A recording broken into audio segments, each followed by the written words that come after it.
Are you having a hard time figuring out what to get Dad for Father's Day? You should check out Row 1 Brand's Vintage Pictorum Gallery.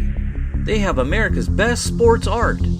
With over 7,200 historic sports prints, you're assured to find something unique for Dad this Father's Day. Instead of a boring old tie, get him a historic baseball photo taken by Henry High Sandom at the historic Polo Grounds Stadium in New York City during the 1894 Temple Cup. Or, if he's an NFL buff, check out the 1963 vintage NFL poster. These are so good looking that you'll be amazed how they turn out. Shop now at sportshistorynetwork.com/row1 and save 15% off your order. Now it's time to take a sports break, a look at sports history on a daily basis. Hello, my sports history friends. This is Darren Hayes of the Sports Jersey Dispatch podcast, and welcome once again to the Pig Pen. And we have some great things in your sports break for today, where we take a little peek at the great history of team sports and try to bring up the jersey numbers if we can. We have a few today that happened before numbers were on the jerseys, but we'll get right at them because it's great history nonetheless. And this is June 3rd, 1851. The very first baseball uniforms recorded were worn when the New York Knickerbockers members came out on the field in a uniform of, get this, straw hats, white shirts, and blue long trousers. Very interesting indeed. Too bad we didn't have some color photographs from back in the day, but they might have looked more like they were going to be a barbershop quartet than a baseball team. But hey, there was nothing established at that time, and they set the trend for teams wearing the same uniforms. We have some great little bits of baseball uniform history on Sports Jersey Dispatch on the jerseydispatch.com, so you can check out some of those great articles that we have on there. June 3rd, 1918, Boston Red Sox pitcher Dutch Leonard tossed his second career no-hitter. The Sox used a strong performance on the hill in disposing of the Detroit Tigers 5-0 at Navin Field. And we have a little excerpt in our on jerseydispatch.com for this June 3rd from the Indianapolis Star on wrote the next day on that 1918 day, and it says Dutch Leonard, the only man, reached first base on Dutch Leonard yesterday when he pitched a no-hit game against the Detroit Tigers. Leonard has been going great guns for the Boston Americans this season and has been responsible for the Barrow machine being in the lead in the American League pennant race. Some great little bit of history from the Indianapolis Star newspaper.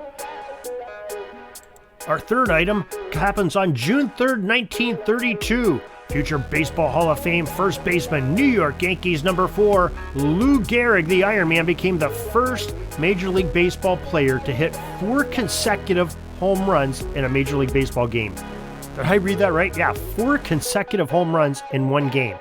With this, a little bit of offense, the New York Yankees defeated the Philadelphia Athletics by the tune of 20-13 in the scoreboard at Phillies Shibe Park. I can't even imagine watching a player hit 4 home runs in one game. Truly amazing. Lou Gehrig had to be one of the greats to watch. Unfortunately, most of us were not born yet to be able to watch the great player play. And now I see why he has gone down with legends with Ruth and Cobb and Ted Williams back in that era of just being a tremendous baseball player. And 4 home runs in one game. I don't care what you are, that is a great baseball player. So thank you once again for joining us for this little bit of a sports break on sports history and team sports. Tune back tomorrow and each and every day here on the Sports Jersey Dispatch podcast, where we'll bring you more and more by the date and the uniform number. Have a great sports history day.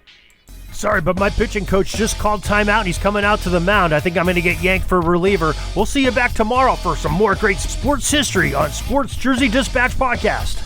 We invite you to check out our websites, jerseydispatch.com and pigskindispatch.com. Not only see the daily sports history, but to experience the preservation of great events and people that play the games. Find us on Pigskin Dispatch. It's also on social media outlets of Facebook, Twitter, Instagram, and don't forget the Pigskin Dispatch YouTube channel to get all your daily sports history.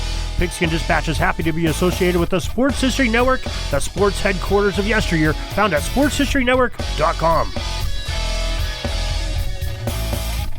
This podcast is part of the Sports History Network, your headquarters for the yesteryear of your favorite sport.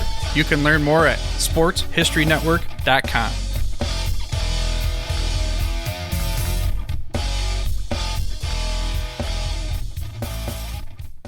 At the Sports History Network, we're all about sports yesteryear, and so we're so pleased to introduce you to Row One, an online memorabilia gallery and shop that brings your sports history to life anywhere. The Row One gallery includes over 5,200 gorgeously reproduced prints of team posters, game program covers, game tickets, advertisements, and more in baseball, pro and college football, pro and college basketball, and more. And any gallery item may be printed in a variety of sizes on wood, metal, canvas, acrylic, or poster paper. And in Row One shop, check out the thousands more of unique items with the retro and historical designs dating back to 1876, including t-shirts, long sleeve shirts, phone cases, mugs, blankets, pillows, towels, and even shower curtains.